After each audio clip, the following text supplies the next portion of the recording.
it's truly uncanny that this event should be happening here this morning.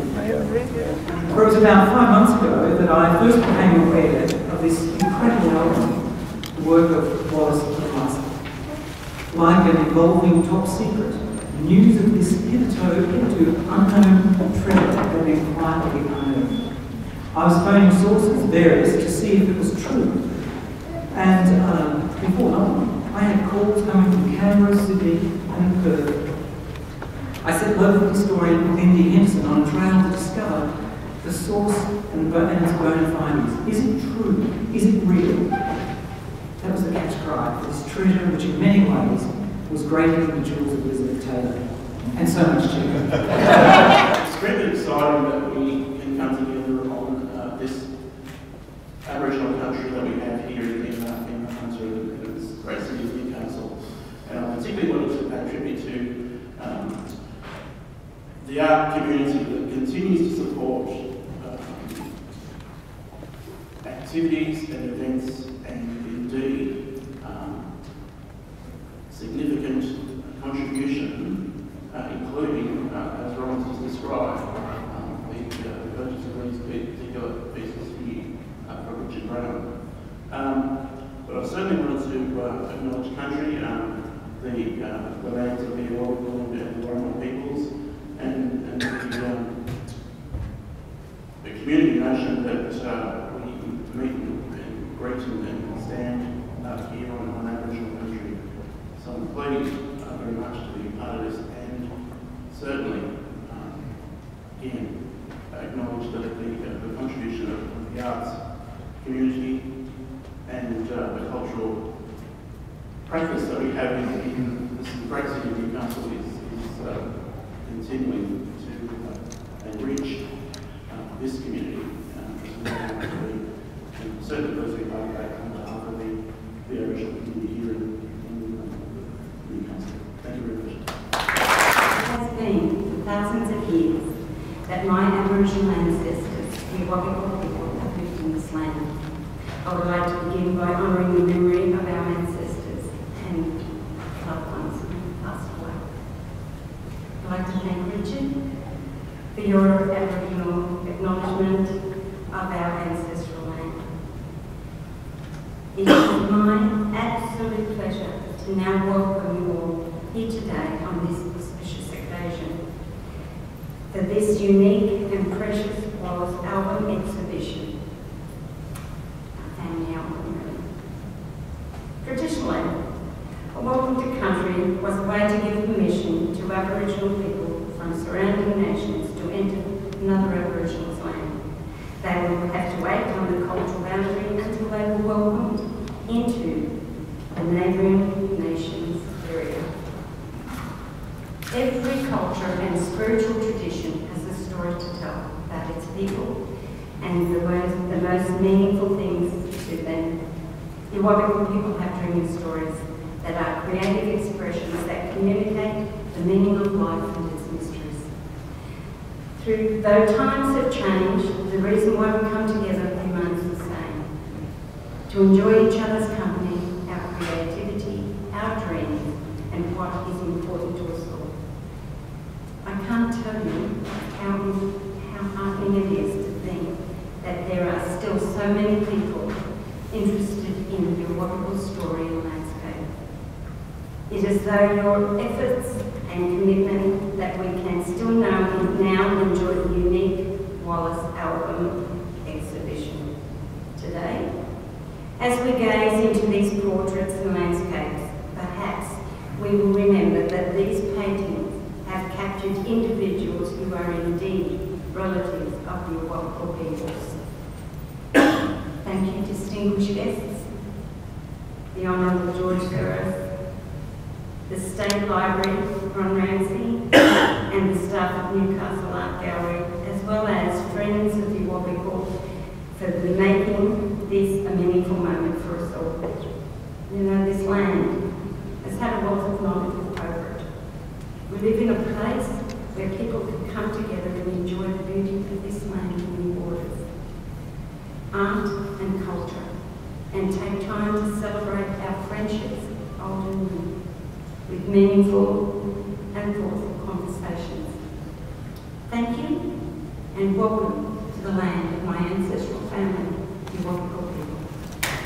Ladies and gentlemen, this is a special day for our city Newcastle, for a number of reasons. The return of a national treasure, such as this album, with works by artists which are at the core of this gallery collection, and the city's history is extremely important. And ladies and gentlemen, I can share this with you. Of all the fine works in this gallery, this one is the one that really makes me get out of bed. When you look at that painting of Wallis, you can read into the beginning of Newcastle, and you can see how the city is progressed, and you can see the structure of so many things in that wonderful painting. It's been restored, and there's a great story in that alone, but it is the absolute essence of our city.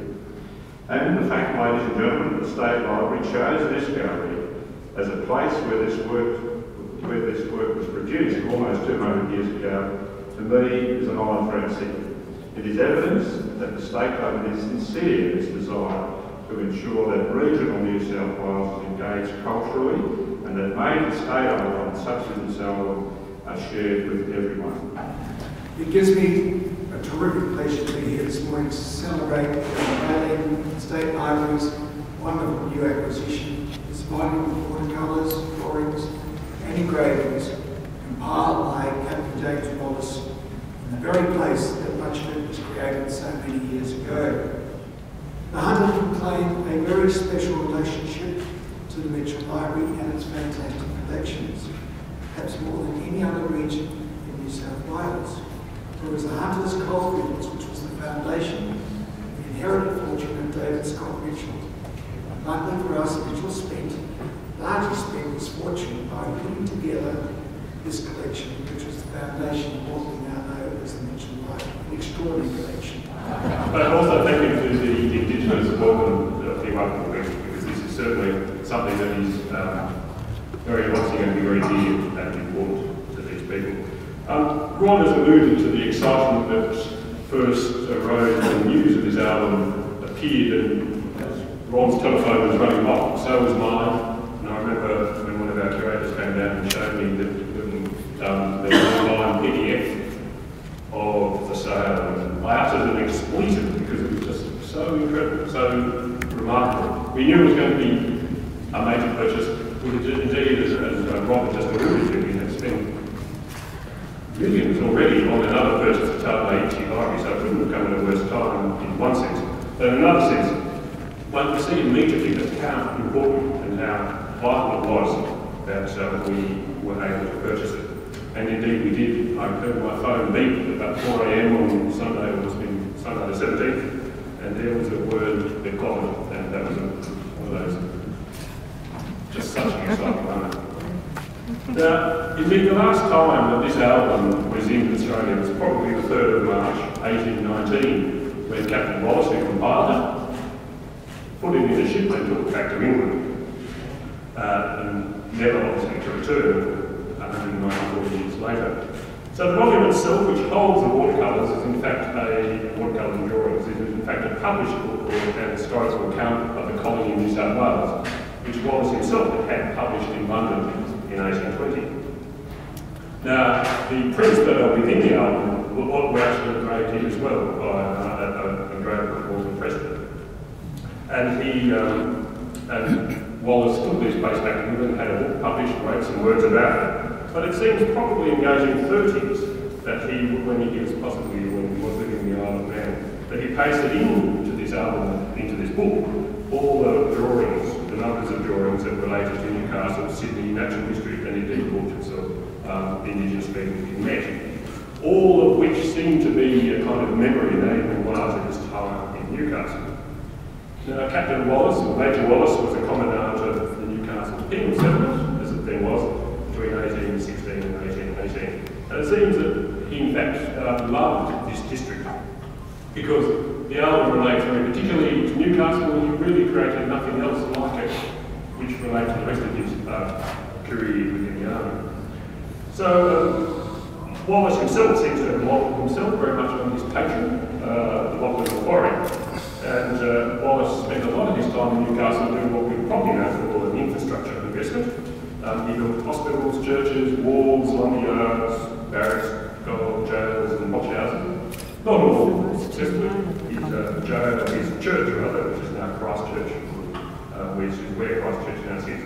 was alleged to have been finished hurriedly to allow, so it would be ready for when Governor Macquarie visited in August 1818. The foundations weren't strong enough and the steeple blew down the next windstorm. However, his memories of Newcastle stayed with him, and he recalled with great fondness his life here because he seems to have spent a lot of time hunting. In fact, one gets a sense he spent more time making art and hunting than he did administering. But being outside and his friendships with Burragong, who would be Aboriginal Nola, who he knew was Jack. And indeed, some 20 years after these drawings were made, he wrote a recording of his time in Newcastle, and he said, though now so many years have passed over me, he called to mind the memory of an esteemed brother officer and countryman, an honest and brave Scots sergeant, and the King of Newcastle, who was Jack or Burragong, for the principal characters. And he says of Newcastle, the scenery around was beautiful. It was near the close of one of those delightful days, almost peculiar to New South Wales. I now remember a poor Jack that lacked savage, ministering to my pleasures, fishing, kangaroo hunting, guiding me through trackless forests with more kindly feelings than I do many of my own colour, kindred and nation. And I think when you think of that little triumvirate of characters, Burragong, his Scott Sergeant and himself, you can actually see these three characters in the license oil here. And I suspect that Lyson has in fact created that kind of tableau of Wallis, his Scott Sergeant and Burragong. So in many ways, the more we begin to understand these artefacts, the more we get into them, the more interesting they become. Now, the album that we're going to see in a minute contains 15 landscape drawings, 19 natural history illustrations, and 5 illustrations of the Newcastle people. And indeed, this is a fairly typical kind of proportion of a subject matter for colonial artists, colonial exotic, if you like. Most colonial artists offered, indeed, landscape, natural history, and portraits of Aboriginal people as their stock in trade. And you can see that also with the Richard Brown portraits over here. Richard Brown, who was also up in Newcastle, involuntarily, and here's another version of Burragong or Jack, who Wallis's great name.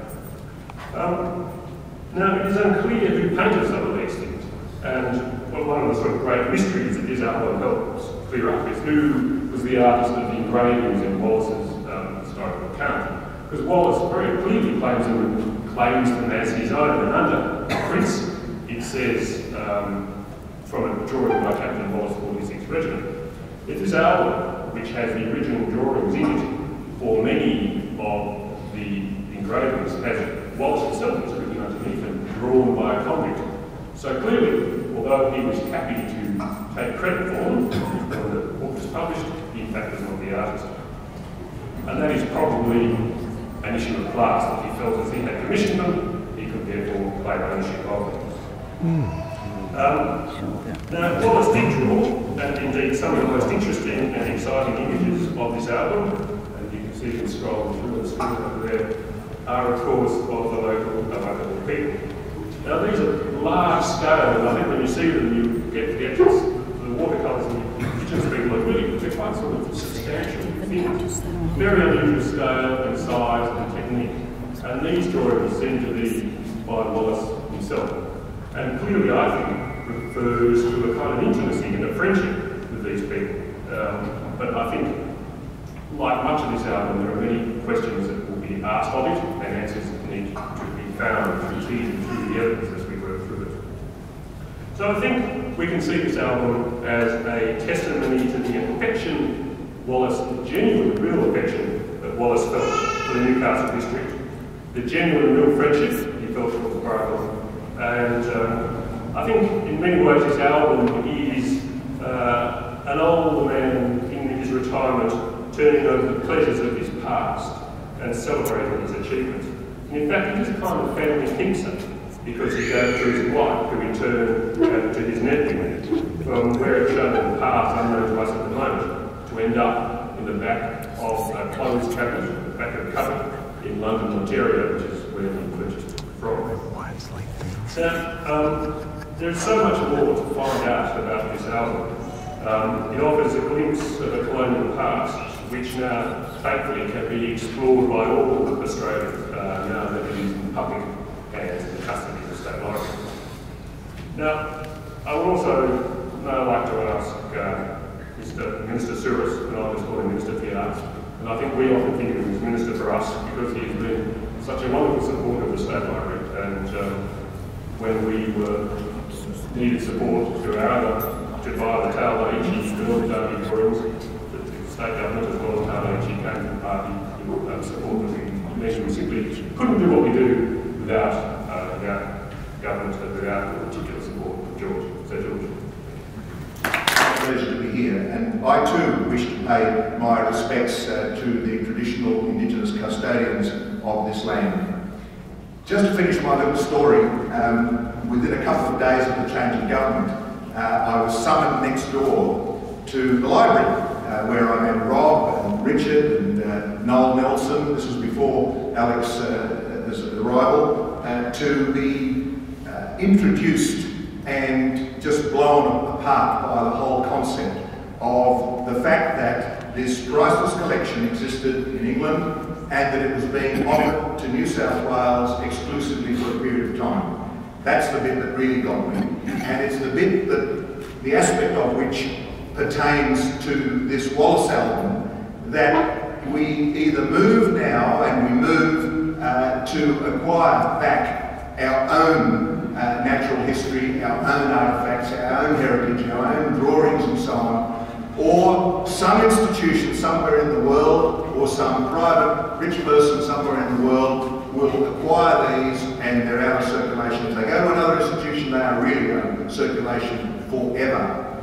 And the idea that we would have betrayed the generations that follow us in not acquiring something or not getting something back was just too much for me. I can't imagine what it was like in the minds of people like Richard Neville, who said, just gave a little vignette there of the excitement attached with this acquisition. And look, I'm a complete novice, I have no idea what I'm doing, but the excitement got a grip of me, I assure you, and it will get a grip of each and every one of you and the broader Newcastle and Hunter Valley community when you realise that this has happened, that this was something found in a cupboard somewhere in Canada, and it might have been sold plate by plate, it may have been sold in the way I described, who knows, but the opportunity was passing by our eyes, as it were, and that was one chance in a lifetime to reacquire something in this area, which is even more important than lots of other acquisitions in the state. So you can imagine, I hope I'm conveying to you the unbelievable pleasure that it is that a Bunnings reversible electric drill will soon open for us to uncover and enjoy. I'm delighted. Yes, hello. Hip hip. Thank you. I agree with that sentiment. I'm delighted this treasure is first revealed in Newcastle, the place in which it was largely created some 194 years ago. It is a commitment of this government to ensure the people of regional New South Wales can feel as engaged with the state's cultural heritage as do Sydney folk. The prime way to do this is to bring collections relevant to local communities to those actual communities. And I'm delighted to be part of this initiative by the State Library to launch this wonderful acquisition in the place where it was made. Others have really explained this much better than I'm doing now, but it is an imperative of this government's a regional government, to ensure that the regions take their rightful place in our state, in the cultural and artistic landscape of this state. As we've heard, Captain James Wallis, who was the Commandant of Newcastle between 1816 and 1818, loved Newcastle and was responsible for much of its early development. Indeed, Wallis modelled himself very much on his patron and superior, the great Governor Macquarie. Wallis's time in Newcastle was marked by a significant investment in what we now call an infrastructure program. He built hospitals, churches, and the other things that have been mentioned already by Richard. Indeed, because of Wallis's great interest in art and drawing, it could be said that Newcastle was the cultural capital of New South Wales in the late 1810s. Yay! It still is. and the 2010s. Only happens every century, it seems. Now, where was I? Of the colony of this period. The collector's chests, a series of engraved views of the colony, and a number of paintings, including a major oil painting of a corroboree, were all made in Newcastle during this period under the watchful eye of Wallis. The State Library of New South Wales has the privilege to be the custodian of many of these treasures, and it was because of these existing connections that it was prepared to commit so much to the acquisition of this album. Now, it's not in my speech, and it's not in anyone's speech so far, but it's in my media release, so no reason why I can't say it. It's $1.8 million is what we're unveiling here today. I don't know whether that's Canadian or Australian dollars either way. Now, while we can admire the beautiful drawings and imagine what life was like in those days, it is also important to reflect on the importance of understanding and recording our past. This album, in particular, says a lot more about colonial society than simply recording colonial landscapes and natural history. It also depicts portraits of Wallis's Aboriginal friends, and these are rare and precious records of this community's ancestors. These priceless records help Aboriginal people reach back to their past and enhance their present sense of identity and community. These portraits are, after all, the actual family of the Awabakal people we have acknowledged and welcomed. And just let me record how delighted I am to see so many Awabakal people here with us today, and the acknowledgement and welcome that we have received from them. Acquisitions such as this help us understand how our communities evolve and develop. They reveal to us the happy stories and the challenging stories as well. They are about understanding our shared history and strengthening our local communities through the bonds of a shared understanding of our past. The library is to be commended for the conviction and passion it has shown in pursuing this acquisition, and I'm delighted that the people of Newcastle get to see it first. But I'm also thrilled that it will soon be accessible to all Australians through the library's website and available for incorporation into the stories and narratives of Australia's history. Now, ladies and gentlemen, I'm fair dinkum. The excitement is overwhelming. My glasses are fogged up. So, I don't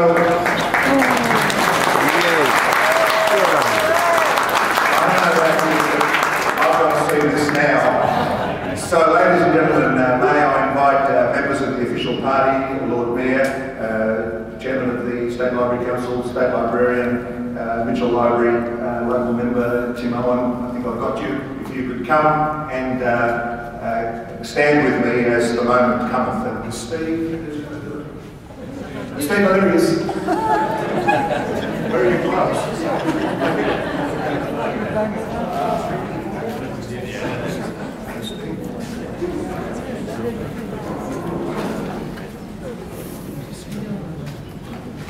Excuse me, you do need a woman. Yes!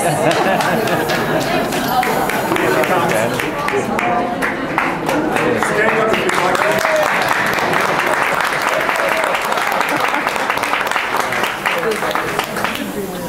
Well done.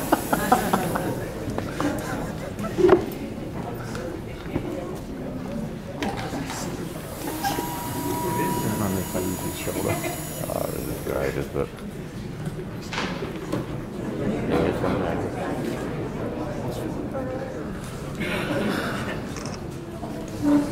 Hands of truth.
Kerry, come on.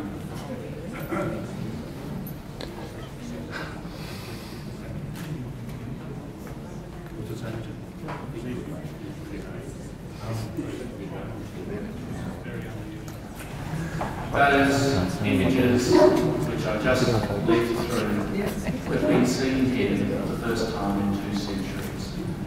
Those Awakable people's images have been displayed here for the first time in 2 centuries. It is a historic moment.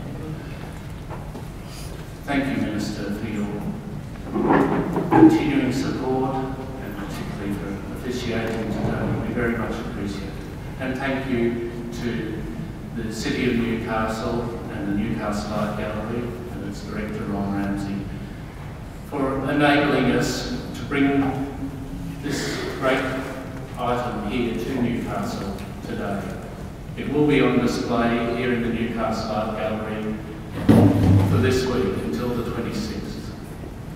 It will then return to Sydney with some conservation work, but we're talking with Ron about a much larger exhibition sometime in the near future, after he gets his work done with the help of the Minister.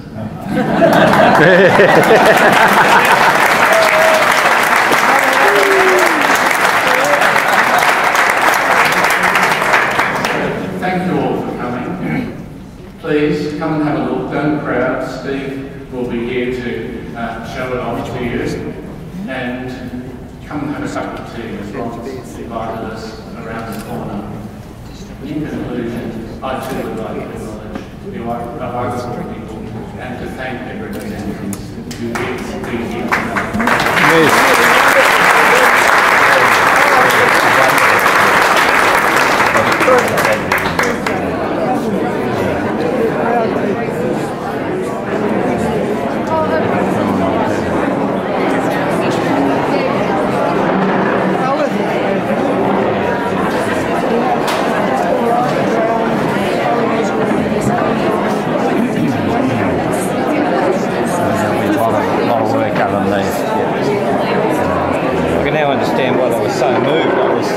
Sitting back this, and they were very, very moved by it all.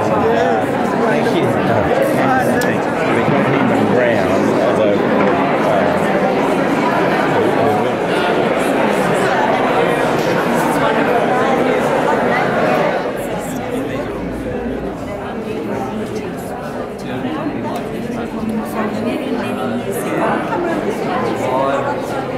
Oh, we're having photos taken. Oh, grandchildren. I'm sorry, I was